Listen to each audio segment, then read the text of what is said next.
the mainstream news media.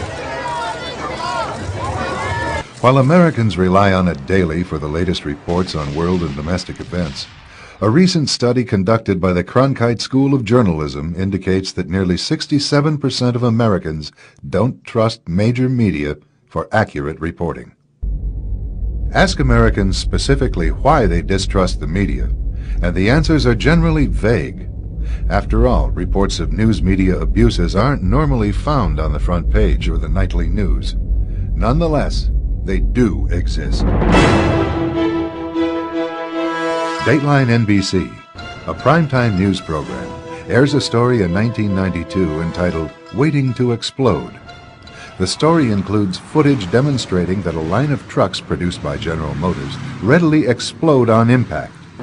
To see for ourselves what might happen in a side impact crash, Dateline NBC hired the Institute for Safety Analysis to conduct crash demonstrations. Unlike GM tests, the fuel tanks were filled with real gasoline. Look what happened. At impact, a small hole was punctured in the tank. According to our experts, the pressure of the collision and the crushing of the gas tank forced gasoline to spew from the gas cap. The fuel then erupted into flames when ignited by the impacting car's headlight. After the program airs, one of the firemen at the taping of the crash contacts GM. The conversation inspires a full-scale investigation. 3 months later, NBC is forced to reveal their role in fabricating the news. NBC's contractor did put incendiary devices under the trucks to ensure that there would be a fire if gasoline were released from the truck's gas tank. We said the crash, quote, forced gasoline to spew from the fuel cap, end quote. GM says since the gas cap was the wrong cap for the GM filler tube, and because the gas tank was overfilled, the cap came off when the impact occurred. We agree with GM that we should have told our viewers about these devices. The Dateline reporter, however, said, quote, at impact, a small hole was punctured in the tank, unquote. GM has now x-rayed that tank and found no hole. We acknowledge the placing of the incendiary devices under the truck was a bad idea from start to finish. That's our new policy, and we'll be right back.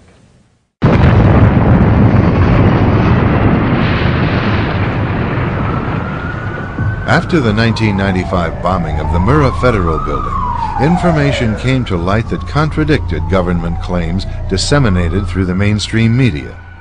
One source was Carol Howe, a government informant.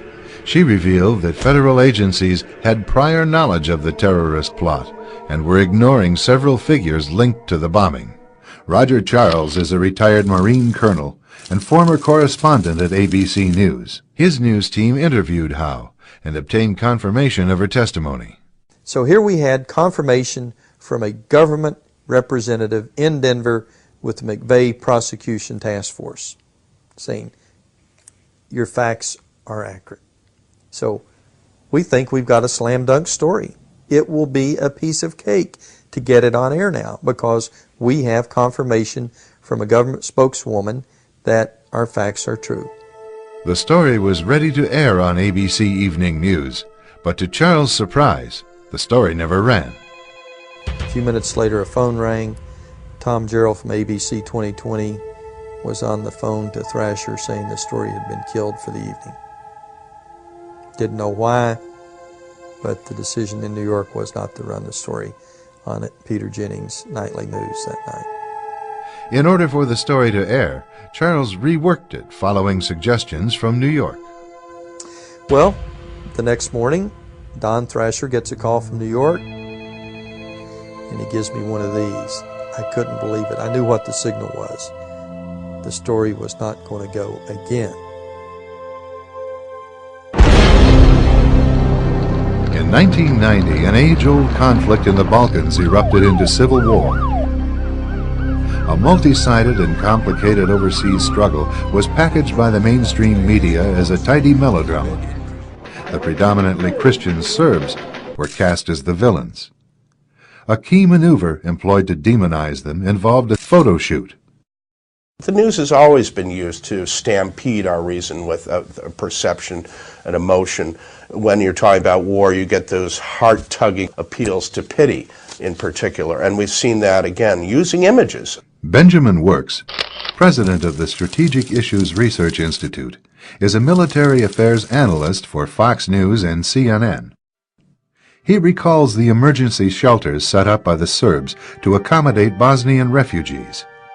I remember very vividly seeing tours by the camp commander showing the mess hall, showing food that, I wouldn't pay money for, but I'd gladly eat if it were free. And yet this was turned into a sensational story about concentration camps. And the propaganda twist on that came out of both the electronic media and the newspapers, and very glaring covers on Time magazine and such. Judgment, an independent expose, reveals how a British film crew photographed a Bosnian emergency shelter to look like a Nazi concentration camp. The film crew positioned themselves inside a barbed wire enclosure to shoot out at refugees, who were free to come and go as they pleased.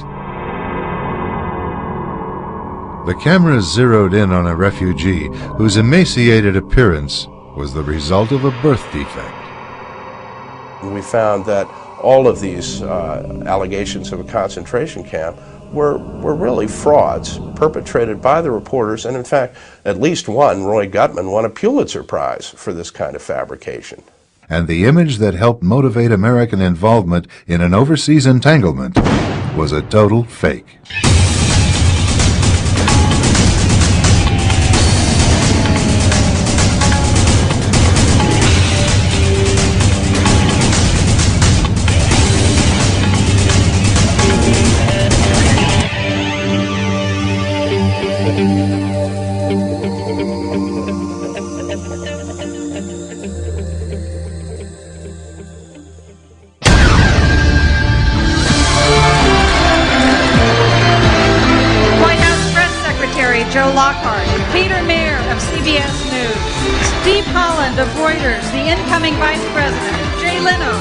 NBC's Tonight Show. Lori Santos of United Press International. Karin Jurgensen, editor of USA Today.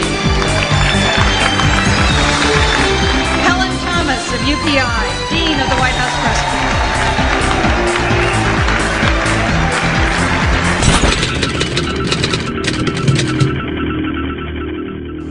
The star system has definitely crept into the media to the point where, although there used to be journalistic standards and something of a Chinese wall between the media pros and the newsmakers, that's been blurred, particularly by the administration, which has deliberately cultivated media personalities who are now present as guests at White House state dinners. And they don't seem to see any compromise of ethics or any conflict of interest in that. The executives, the editors in print media, the senior producers, executive producers in the visual media, these are the people that have the ideological bias. And what's probably almost as important, the personal friendships.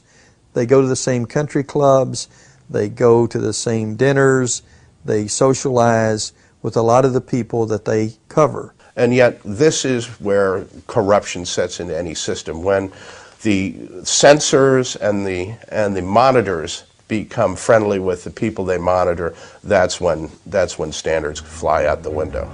Today, standards in mainstream news reporting have more to do with career enhancement than reporting the truth.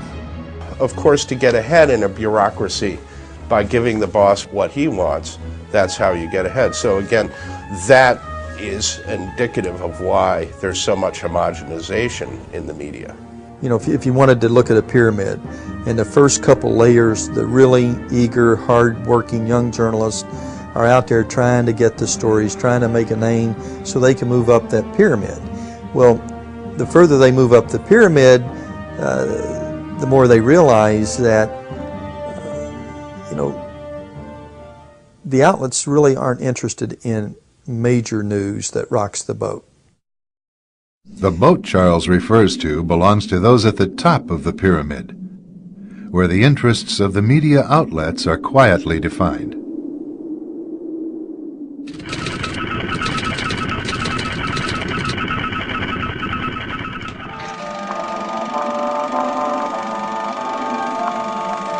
year is 1917, and Representative Oscar Callaway enters a disturbing statement into the U.S. Congressional Record.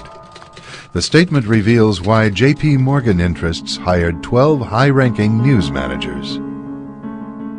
The 12 were asked to determine the most influential newspapers in America.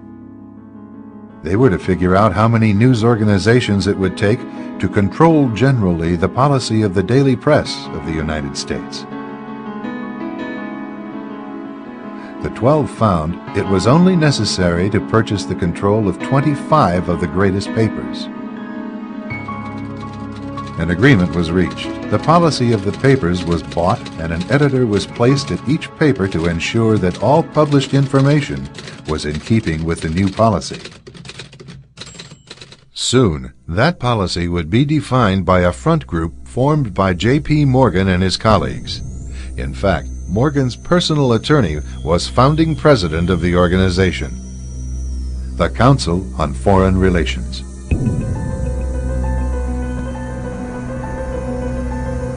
Today, the CFR maintains that its goal is to increase America's understanding of the world. However, the actual objective of this highly exclusive club is revealed by the rare admissions of the insiders themselves. In the early 60s, a Georgetown University professor collects information for a book favorable to the network of powerful men who founded the CFR. For 2 years, Professor Carroll Quigley is allowed to examine the confidential papers and secret records of this network. Quigley reveals that these men aim to create a world system of financial control in private hands, able to dominate the political system of each country and the economy of the world as a whole. In short, they seek total and quiet control of the entire world. And the CFR is their most visible conduit for carrying out that agenda. CFR members include America's wealthiest tycoons, as well as the highly placed elite in government, academic institutions, tax-exempt foundations, and the establishment media. Ruling Class Journalists, written by Richard Harwood, describes the CFR membership as the ruling establishment in the United States. The Washington Post article boasted that news reporters who are CFR members do not merely analyze and interpret foreign policy for the United States, they help make it. Who are these policymakers? Many of their faces are familiar. NBC's Tom Brokaw, CBS's Dan Rather, ABC's Barbara Walters, Jim Lehrer of PBS, William F. Buckley of National Review, media mogul Rupert Murdoch, owner of the giant multifaceted News Corporation. These media heavyweights, and many others like them, are members of the CFR. Powerful corporations are also invited to become members. At the close of the 20th century, CFR influence presided over far-reaching consolidations of media control. In 1995, CFR members Michael Eisner of Disney and ABC's Thomas Murphy merged their media empires. Soon after the merger, the Disney-ABC empire becomes a CFR corporate member. In the year 2000, the world's largest internet service provider, America Online, joins forces with Time Warner, one of the world's largest news organizations.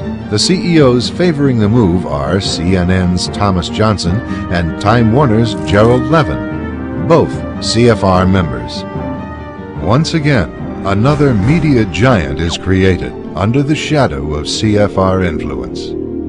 Today, an elite handful of individuals define the agendas that are supported by the empire of establishment news.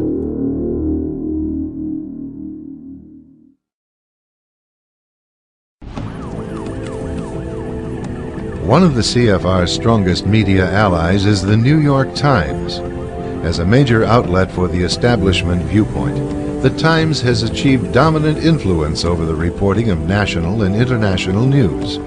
The Times is relied upon by many editors in the mainstream news media for direction on how to portray world events. In addition, The Times wire service retails the establishment line to subsidiary outlets such as broadcast news distributors and regional newspapers.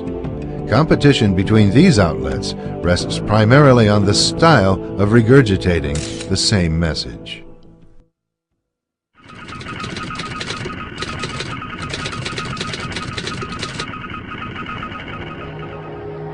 In the early 1930s, Americans received much of their news about life in the Soviet Union from Walter Duranty, the New York Times man in Moscow. Duranty's articles filled the front pages with gripping stories from Mother Russia. During that period, Joseph Stalin was consolidating power over the captive nations that formed the Soviet Union. One step in that drive called for the forced relocation of millions of Ukrainians. Observing these events on the scene was British journalist Malcolm Muggeridge. He witnessed the loading of thousands of Ukrainians into boxcars. They were being deported to barren regions of the Soviet Union. This program of Stalin's alone accounted for more than 1 million deaths. This is the most terrible thing I've ever seen. Precisely because of the deliberation with which it was done, and the total absence of even any kind of sympathy. Duranty's articles in the New York Times sharply contradicted Muggeridge's reports. Duranty went out of his way to dismiss them as bunk or sheer absurdity.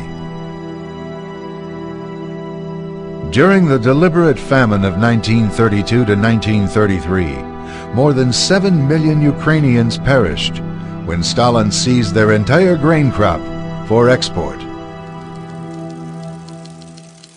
Still, in a March 1933 article, Duranty insisted there is no actual starvation or deaths from starvation, but there is widespread mortality from diseases due to malnutrition. That was when his reporting was particularly disgraceful, because he denied that there was any famine. And we used to wonder whether, in fact, the authorities hadn't got some kind of hold over him, because he so utterly played their game. But it didn't worry the New York Times, who featured his reports. Ultimately, the cover-up of Stalin's crimes helped the communist regime gain diplomatic recognition from the United States. William F. Jasper is a senior editor for the New American Magazine. The Soviet Union, like every communist country, was an economic basket case. It could not produce enough to survive. And so every communist socialist state has been dependent upon aid from the capitalist producing states. So Russia was desperate for our aid, both in terms of direct government aid, but also in terms of opening up the spigots for the private capital markets, particularly New York bankers and corporations, to move into Russia in a big way. In 1933, the Roosevelt administration invited a Soviet representative to Washington to negotiate terms of diplomatic recognition. For his news correspondence during the previous year, Duranty would receive the Pulitzer Prize. Another Times correspondent, Herbert Matthews, also covered for collectivism. During the so-called Spanish Civil War in the late 1930s, communists throughout Spain brutally massacred more than 6,000 priests, friars, and nuns. Matthews' dispatches, however, depicted the communists as idealistic Democrats seeking to liberate Spain from tyranny. No mention was made of the communist atrocities. Later, when the Times assigned Matthews to report on Cuba, he crafted an image of an obscure revolutionary as a romantic and idealistic hero, supported by thousands of Cubans. Matthews' stories set the stage for a campaign to bring Fidel Castro to power. As other observers noted, Castro got his job through the New York Times. Meanwhile, Matthews' reports assured Americans that Castro definitely was not a communist. After seizing power, Castro began eliminating all potential internal opposition. Firing squads operated day and night. Matthews' reaction to Castro's slaughtering was callous. Youth must sow its wild oats. Despite his blatantly pro-communist reporting, the Times kept Matthews on staff for over 45 years. The establishment media's backing of Matthews and Durante points to the existence of a larger policy to legitimize communism. Communism is the most absolute form of government, the highest concentration of government. And so you actually have in the communist system a rule by an oligarchic few, a rule by an elite. That is precisely what the Council on Foreign Relations insiders have been pushing for in this country and throughout the world throughout the past century. So there is a natural confluence of interest there, not an antagonism between the communists and the internationalists here in our government. They are both after the same thing.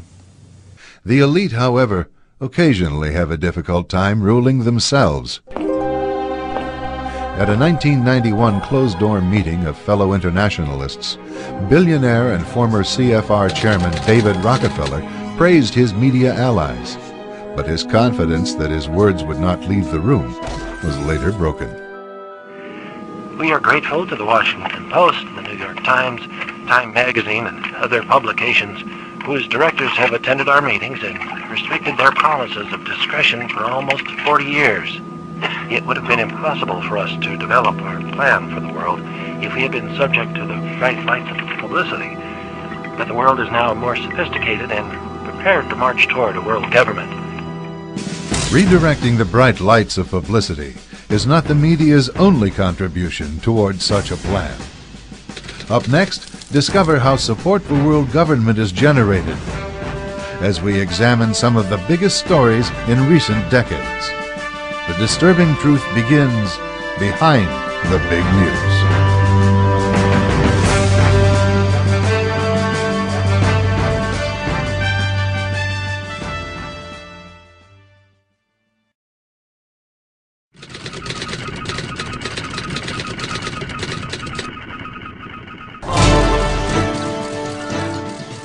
With literally millions of events occurring around the world every day, the media simply can't report on all of them. But like the Times slogan, all the news that's fit to print, the mainstream media implies that they can be depended on to report what is significant. What isn't made clear is exactly who or what dictates which events are newsworthy and which are not. This form of media censorship has proved catastrophic to American interests. In the midst of the Vietnam War, North Vietnamese leaders gambled on a bold strategy to achieve a decisive military victory in South Vietnam. Communist strategists believed a general offensive could trigger a civilian uprising and force America to abandon the war. Instead of their traditional hit-and-run guerrilla tactics, they massed their forces for a major confrontation with American and South Vietnamese units. On January 30th, 1968, under the cover of a truce for the Vietnamese New Year, or Tet, Communist forces launched a well-coordinated nationwide attack on South Vietnamese cities. The Tet Offensive had begun.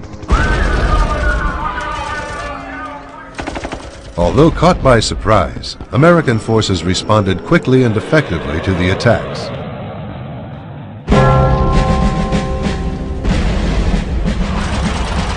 The main force Viet Cong were literally wiped out as a threat in South Vietnam.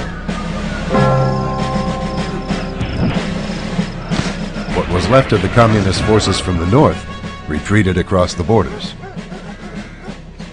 The Tet Offensive turned out to be a communist failure and a huge U.S. military victory.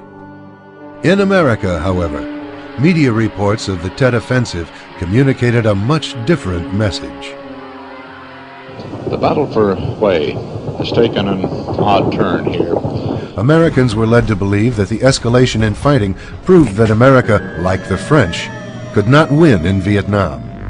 To say that we are closer to victory today is to believe, in the face of the evidence, the optimists who have been wrong in the past. To say that we are mired in stalemate seems the only realistic, if unsatisfactory, conclusion.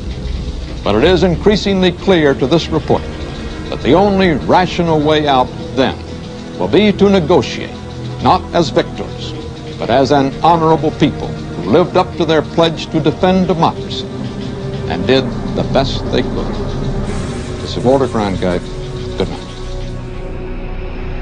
Even retired President Lyndon Johnson expressed anger over the misleading reports. Immediately, the voices just came out of the holes in the wall and said, let's get out. And that's what Ho Chi Minh had been trying to do all the time, was to win in Washington what he had won in Paris. To win in this country, in the homes of this country, what he could not win from the men out there that represented us. Communist leader and Viet Cong former Minister of Justice, Trung Nhu Tang, later confirmed the U.S. media's critical role in determining the outcome of the war. After the Tet Offensive, what we lost on the military front, we won on the diplomatic and psychological fronts. Above all, on the fourth front, the mass media, the press, television. We have just had, I've been advised, some film in from the defense. Anniversary of sorts, the meltdown. Even after 3 decades, the performance of the American press hasn't changed much. In 1998, America's attention was focused on scandal in the Oval Office. Public concern over this new round of suspected Clinton wrongdoings finally pushed Congress to act. However, news coverage implied that purely mean-spirited partisanship motivated the proceedings. The great story here is this vast right-wing conspiracy that has been conspiring against my husband since the day he announced for president. Suddenly, for the first time since Richard Nixon, a United States president faced the strong possibility of impeachment. Yet only a handful of viewers would learn the actual reasons why.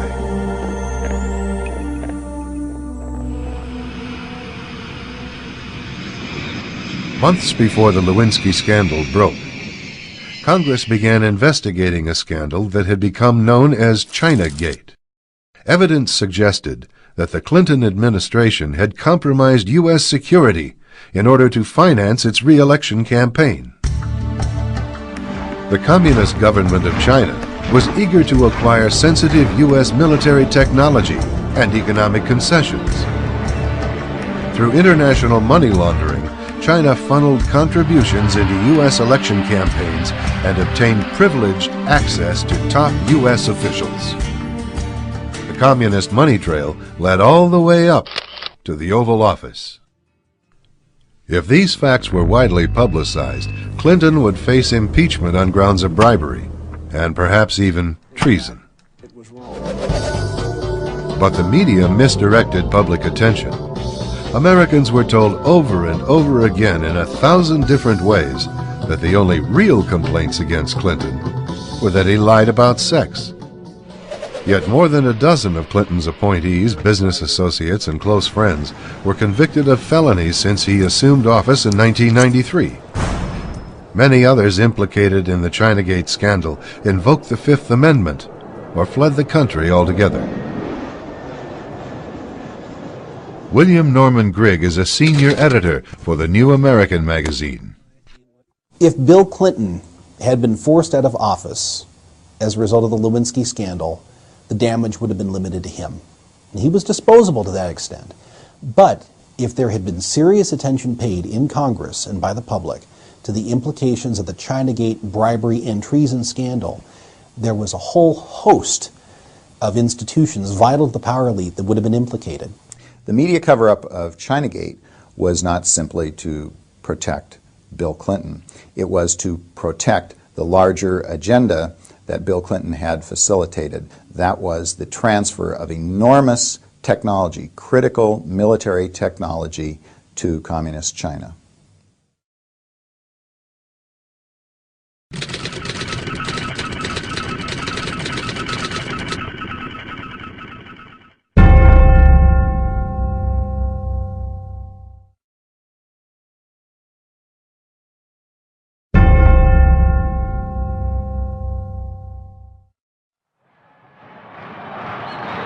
My name is Jimmy Carter, and I'm running for president. During the 1976 campaign for president, the establishment media gave preferential treatment to an unknown governor from a southern state. One of Jimmy Carter's favorite themes was that if he were elected, he would bring new faces and new ideas to Washington. He repeatedly told audiences that he was not beholden to the Washington and New York-based establishment that had been running things for so long. At a Boston rally, Carter said, "The people of this country know from bitter experience that we are not going to get these changes merely by shifting around the same group of insiders. The insiders have had their chance, and they have not delivered." After Carter was elected, however, he quickly forgot his promise of new faces and ideas. His administration was packed with individuals from the same crowd of insiders that had been running things for decades. For National Security Advisor, Carter selected Zbigniew Brzezinski, a board member of the CFR. Brzezinski inducted Carter into the establishment shortly before the media helped boost Carter's status to national prominence. President of the John Birch Society, John F. McManus. The Democrats are out, the Republicans are in, the Republicans are out, the Democrats are in, and the socialistic internationalist program, the pro-UN attitude, continues. The American people are the losers. They are not being given the proper alternatives. And it's the job of the media to do that kind of thing. We like to think, and people in the media like to think, that they're the ones that dig out the real issues and so forth. They don't. They don't dig out the real issues. There are some areas that are off limits. You're not allowed to get into those things, such as the famous televised debate with Clinton and his Democratic opponents at the primary season in 1992. Here he was, a member of the Council on Foreign Relations and the Trilateral Commission, just like George Bush, but none of the opponents of Clinton for the Democrat nomination would bring it up. Tsongas, Kerry, Harkin, Jesse Jackson, Douglas Wilder, it was ground that they would not touch, nor would the media touch. And it was a perfectly good issue. From World War II to the present, the establishment has maintained its locked grip on the presidency. The subservient media keeps such information from becoming news.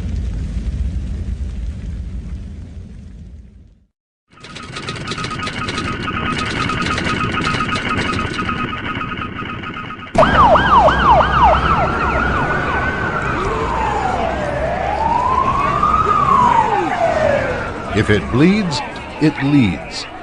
This cynical saying, often regarding mainstream news, implies that violent or catastrophic reports are peddled as top stories. Rising water, and the two planes collide. Horrific or dramatic events alone create strong emotional responses. Add to that sweeping statements that stir public fear. The police can't stop it. Reports of war, nuclear threats, natural disasters, scandals, and murders often filled the daily news for reasons other than to inform. Preying upon fears viewers have concerning death and destruction is so frequently practiced by major news that most viewers are desensitized to the actual intent of the reports themselves. Good evening. There are new and dire predictions tonight about the future of our planet. Around the world, glaciers are in full retreat. Some, like the ancient ice cap on Mount Kilimanjaro in Africa, could be gone in a decade or two. It's a dramatic symptom of the warming of the Earth, detailed in a new 1,000-page United Nations report, Climate Change 2001. It predicts the new century will bring, and I quote, large-scale and possibly irreversible changes affecting every last person on Earth. Today's population has already set off an environmental spiral, depleting the world's forests and contributing to overfishing and overgrazing. Soil is being eroded, which in turn is hurting crop production, leading to starvation. This is punishment, say scientists, for sins of the past, the end result of years of pollution, wildfires year-round in California. That 500-year flood that devastated Grand Forks, North Dakota, occurring every 5 years. Greenhouse gases that stay in the atmosphere 100 years after they're released. It is a doomsday scenario detailed in a report sponsored by the United Nations. Sweltering summers, rising sea levels, more droughts, more violent storms. Global warming is real, the new report declares, and humans are helping to cause it. By creating a crisis or a perception of crisis, you accomplish several things. First of all, people in a crisis do not think rationally. People in a crisis look around and say, geez, we have to do something. Something is upon us. And so in a panic atmosphere, crisis atmosphere, people are willing to accept more stringent controls. No matter what the current news-hyped crises may be, the proposed solution by mainstream news remains consistent. Global warming is real, and it's something that needs to be taken into account very seriously in policy decisions. And the emissions are a policy question. If we don't move now, any chances that we have for conserving the environment, maintaining political stability, or offering opportunities to individuals will be totally washed away in the extraordinary load of so many people. China, the world's most populated country, now controls the phenomenon by demanding its couples produce just one child, with harsh penalties for those who fail to comply. Most countries agree family planning should be a top priority. The UN begins setting the next decade's priorities on population. Global warming, ozone depletion, overpopulation, deforestation, biodiversity, all of these are being presented as global crises, the equivalent of war, the things that demand immediate action for survival. In fact, we're told global survival is at stake here. And in each of these cases, we're told these are global crises that cannot be handled at the local and national level. They are global crises that require global solutions. Today, Americans are told global warming will destroy the planet. However, only a few decades ago, they were told that the planet would be destroyed by a more chilling crisis. What scientists are telling us now is that the threat of an ice age is not as remote as they once thought. If we are unprepared for the next advance, the result could be hunger and death on a scale unprecedented in all of history. During the lifetime of our grandchildren, Arctic cold and perpetual snow could turn most of the inhabitable portions of our planet into a polar desert.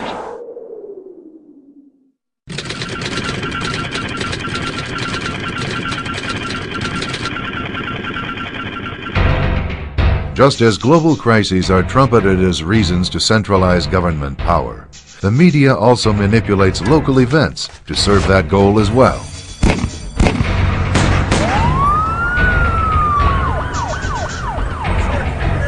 Take, for example, the gun. It's what the media blames for an epidemic of violence in our own backyard. In almost every story having to do with violence, the presence of a gun is the villain. Tragedies such as the shootings at Columbine are exploited to convince the public that the gun itself is to be more feared than those misusing it. The debate is just talk until gun violence happens to you. Investigative Reports airs on the Arts and Entertainment Network. This news program represents one of the many media formats that routinely insinuate that because guns are available, there is violence. Every 20 seconds, a handgun is manufactured in the United States.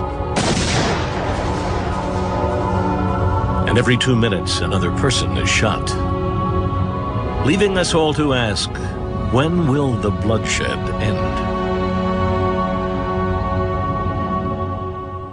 But the media does not blame gun manufacturers alone for the violence. All those who possess firearms must share in the guilt. Responsible gun owners and those using guns recklessly or to commit crimes are lumped together in a single group. Notice how investigative reports edits footage together to insinuate that hunters are linked to urban street violence.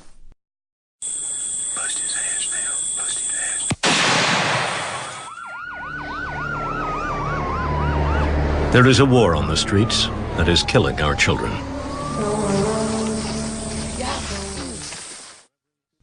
Ultimately, the media supports a revolutionary campaign to abolish the right to keep and bear arms. Further complicating the lives of police officers is a new issue: the arming of the general public.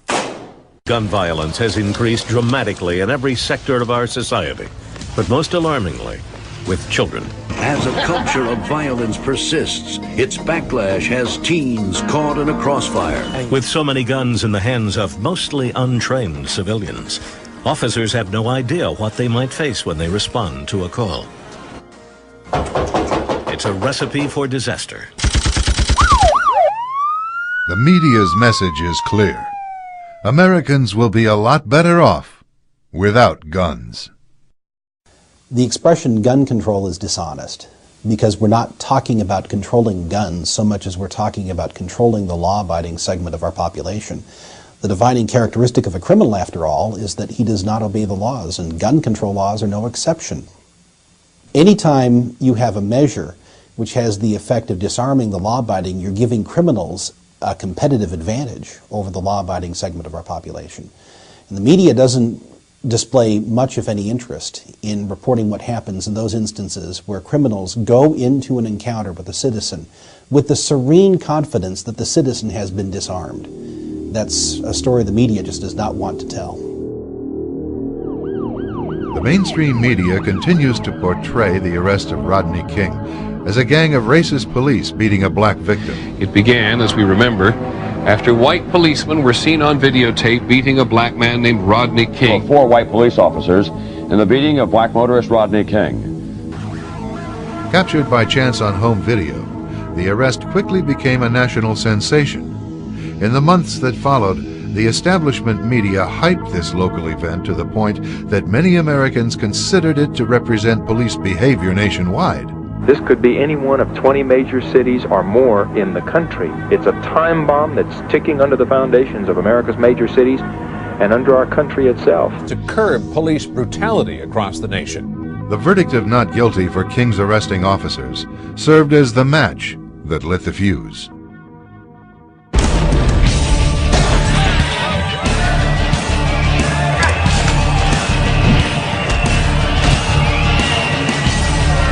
Instantly, the media implied that the jury was a bunch of redneck racists. We do have a society which is still racist. A mostly white jury in rural Simi Valley cannot have any appreciation of what black people in south central Los Angeles go through when dealing with the Los Angeles Police Department. There the man was on the ground, covering up toward the end, being beaten to insensitivity, and this all-white jury decided that the police were the good guys. Yet the testimony of 58 witnesses and over 200 exhibits presented at the trial revealed to the jury much of what the media kept hidden.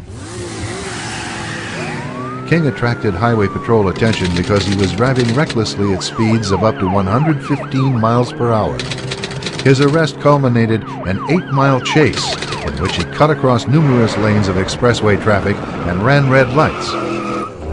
King was a convicted felon, out on parole for armed robbery.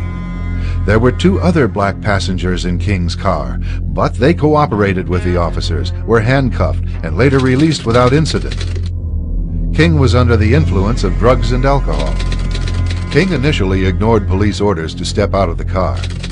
When he did come out, he began acting erratically, dancing around. Then he shook his backside in a lewd gesture at a female police officer. Ignoring officers' demands to get down on the ground, King was tackled by 4 officers. He rose up and threw off the officers. An officer attempted to subdue King with a stun gun, but even the taser darts fired at King failed to keep this out-of-control 260-pound man down. At this point, the arrest was recorded on home video. Like the jury, you are about to witness the first few seconds that the media carefully avoided broadcasting. King is seen rising up and charging one of the arresting officers.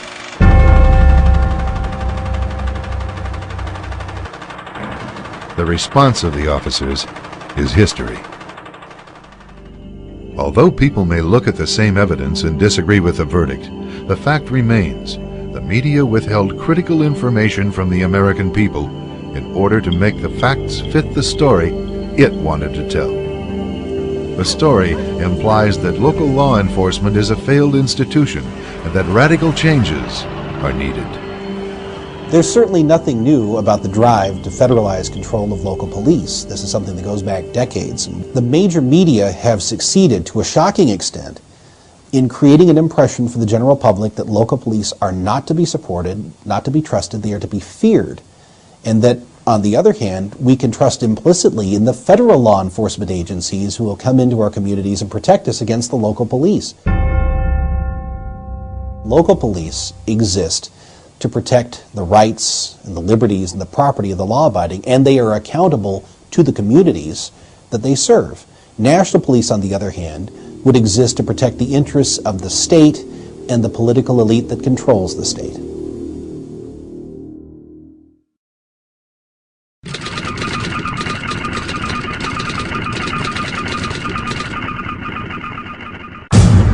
The age-old tactics of revolutionaries is to orchestrate the illusion of popular support for their agendas. Media cooperation is essential to give life to the illusion. We have had don't be fooled by the smoke and mirrors they use. The gun lobby is strong, they are organized, and they are scary. Enough of their tactics. They are buying votes with blood money. Marketed as the Million Mom March, a publicity stunt created by gun disarmament advocates takes shape at the nation's capital. Women and their families will push for gun safety in what they call the Million Mom March. Weeks before the march actually took place, the media reports served as invitations for support and participation in the anti-gun agenda. Dan, this Mom's March is going to bring enormous pressure on Congress. Now to the emotional issue of gun control in the United States. The nation's capital is preparing for a demonstration against gun violence. Organizing the ostensibly spontaneous march was Donna Dees Thomas's. Americans were told that Dees Thomas's was a mere suburban housewife and political novice who was shocked into action after watching the televised aftermath of a shooting at a daycare center. This portrayal of her background was repeated uniformly throughout the establishment media. Women to watch: a suburban mother whose life has been changed by the gun debate, how she became a political activist, where that's led. It's a surprise to her friends and even to her. Here's NBC's Lisa Myers. Donna Dees Thomas is a suburban mom, too busy with her 2 daughters and a part-time job to pay much attention to politics. Describes herself as apathetic. No one ever turns out for rallies about gun control. That's what you were told? That's what I was told. Undaunted, she decided to set up the march herself. What's the biggest thing you've ever organized before? A carpool. In reality, Dees Thomas's is a political veteran, a former congressional staffer and publicist for the CBS News. She is a shrewd, well-connected player for the media elite. Despite the prolonged, heavily financed and national anti-gun effort, the Million Mom March fell far short of its name. However, the low attendance didn't stop the media from promoting the illusion of a nationwide demand for more gun laws. The media are trying to create the illusion that there is this massive outpouring of public support for disarming civilians in this country in the name of public safety, but this is an illusion. It's a carefully cultivated illusion, and it's intended to advance an agenda supported and promoted by the elite that controls the media, and that elite is trying to create a world government. In order to do so, it would be necessary, first of all, to disarm the targeted population that would be subject to that government.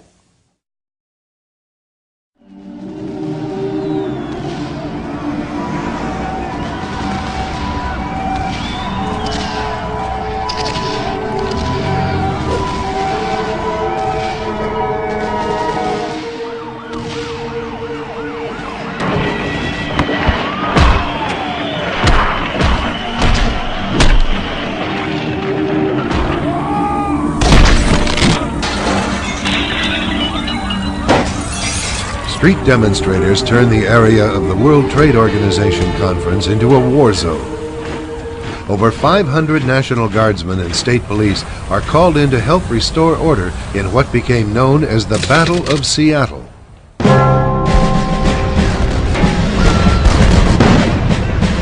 The major media focused on the chaos and the mob's demands. Let them go!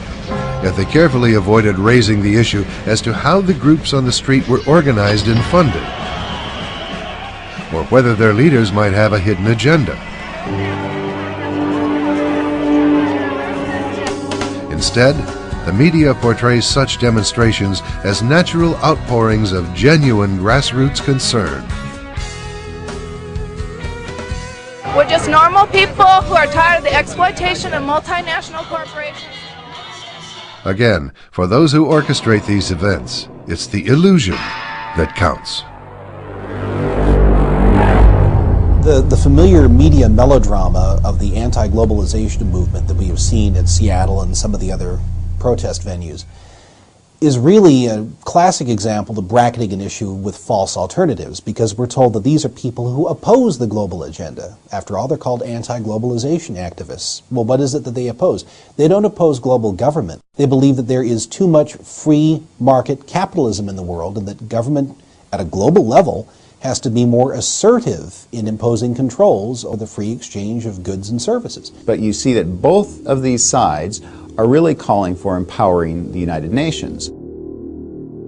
The media further stage manages the illusion of conflict by promoting those designated as the official opposition. I'm going to focus on what the other side says and then what you say back. The media-appointed spokesperson for the anti-WTO forces is Lori Wallach. She heads up Global Trade Watch.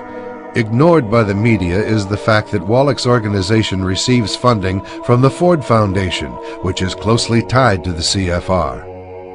The friendly relationship between Wallach and the CFR agenda was made clear in Foreign Policy magazine, a major conduit for CFR thinking.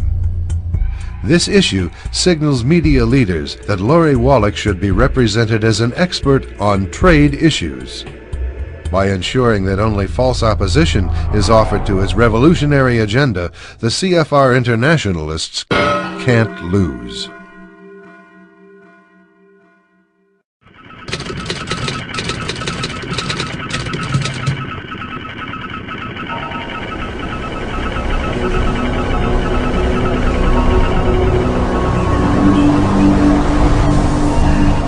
The establishment media employs many deceptions to support the drive for global power.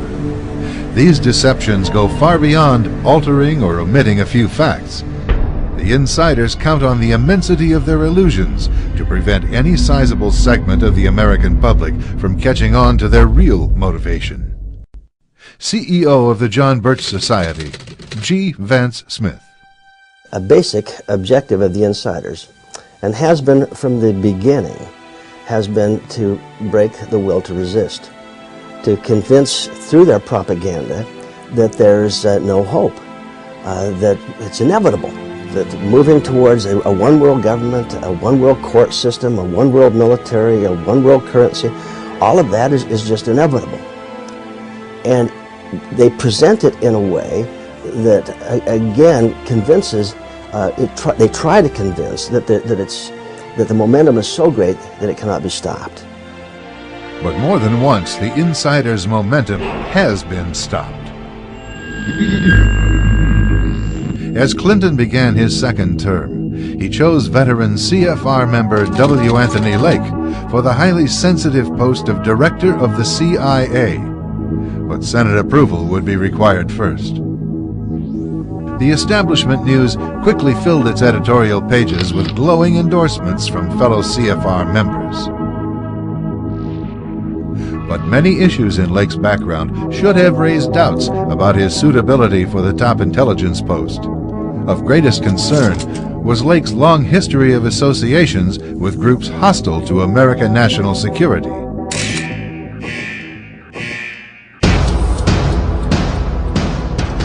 A group of political watchdogs supplied key senators with documentation and the New American magazine helped mobilize public pressure for a thorough investigation. Embarrassed by the challenge to its leadership, the establishment media attempted to smear the organization, leading the demand for the investigation. Lake is a victim of the far right, the New York Times charged. In an error-ridden article in the New American, a John Birch periodical, William F. Jasper dissected Mr. Lake's resume and found a pattern of anti-Americanism. He referred to my article as an error-ridden article, yet he cited not one error in the whole article, and it was clearly calculated to be a major defense and promo piece for Anthony Lake. Despite strong media support for his nomination, Lake withdrew rather than subject himself to serious Senate scrutiny. Victories such as Lake's withdrawal are but part of the solution for reversing the establishment's momentum. To escape ongoing media deceptions, the public must first have a source of regular, reliable information. Many concerned Americans look to the New American. The magazine has a reputation for calling the shots years and sometimes decades ahead of mainstream media. Case in point, author William F. Jasper examines Osama bin Laden 3 years before the attack on the Pentagon and the World Trade Center. Jasper's report exposes the cover-up that prevents America from winning the war on terrorism. The New American reveals how Washington policymakers had earlier helped build Saddam Hussein's war machine and are using the monster they created as a pretext to build UN power. Newsweek covered some of this ground, although not until 10 years later. To know what's going on isn't going to help a darn bit unless we do something with what we know. And again, an individual, even well-informed, can't stop this thing by themselves. So the purpose of our educational efforts is to get thousands and tens of thousands of individuals informed so that they can link arms and they can collectively have a voice that will resonate even as great as the billions of dollars resonate through the media. Truth will penetrate all of that.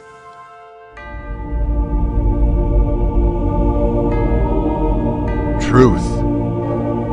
It's the foundation upon which freedom is built. And it's one of the strongest weapons against the revolutionary agenda behind the big news.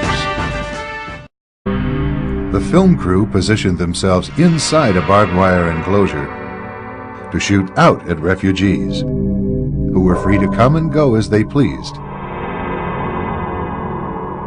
The cameras zeroed in on a refugee whose emaciated appearance was the result of a birth defect.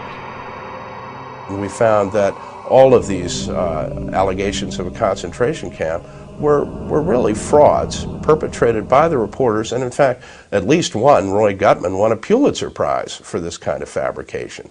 And the image that helped motivate American involvement in an overseas entanglement was a total fake.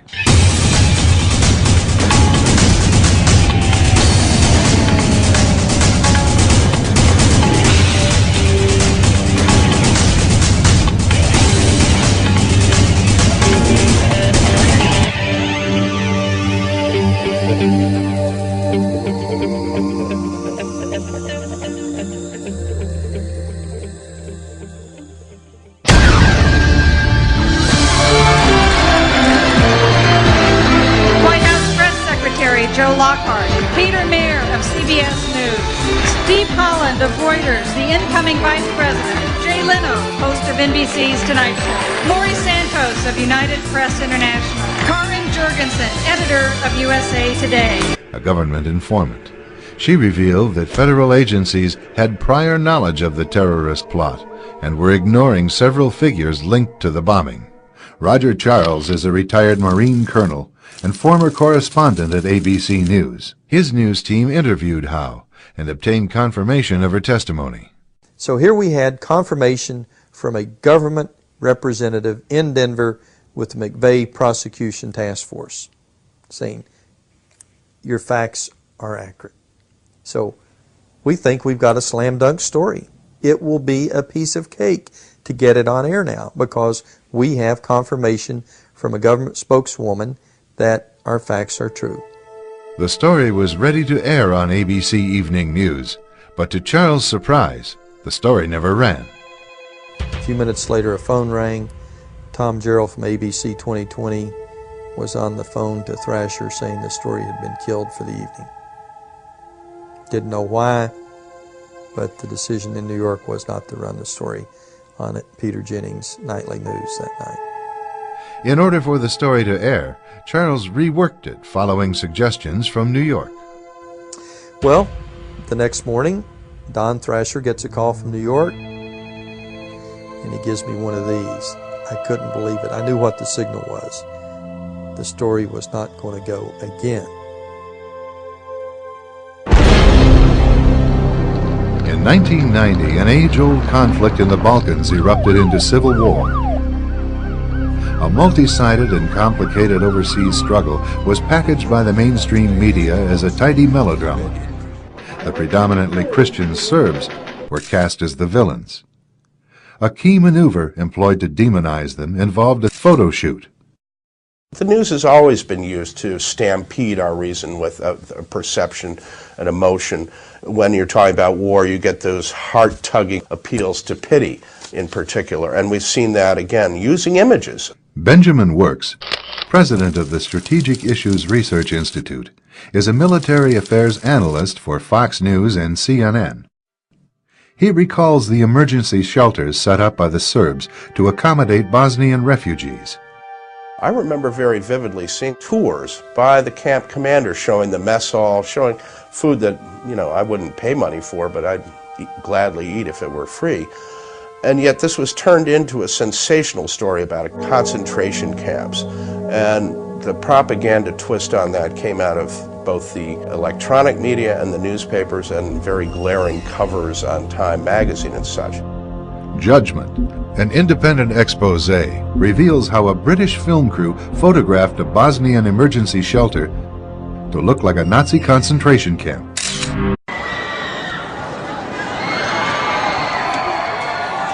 The mainstream news media.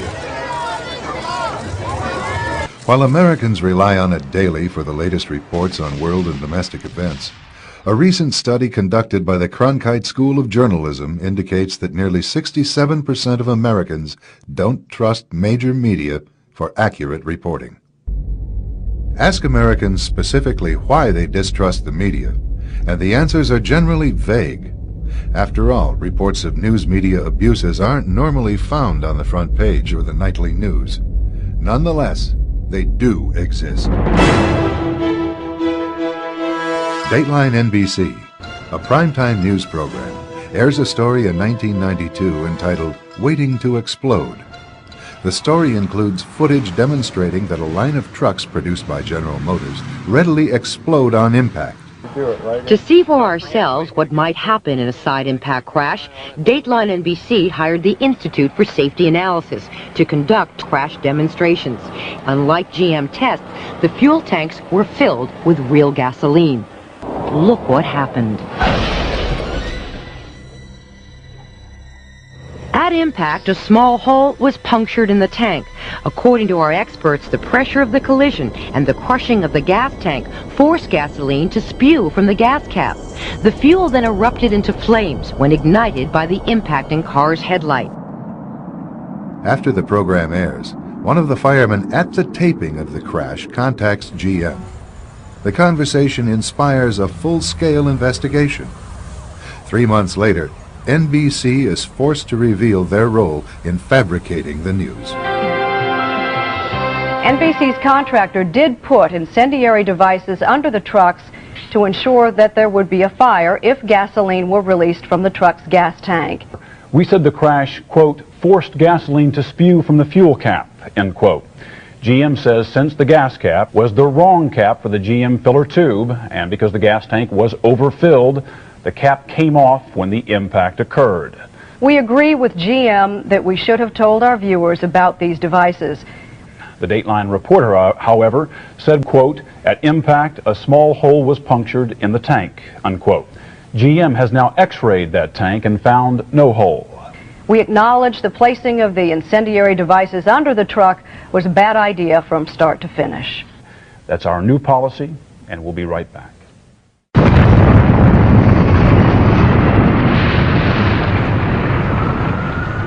After the 1995 bombing of the Murrah Federal Building, information came to light that contradicted government claims disseminated through the mainstream media.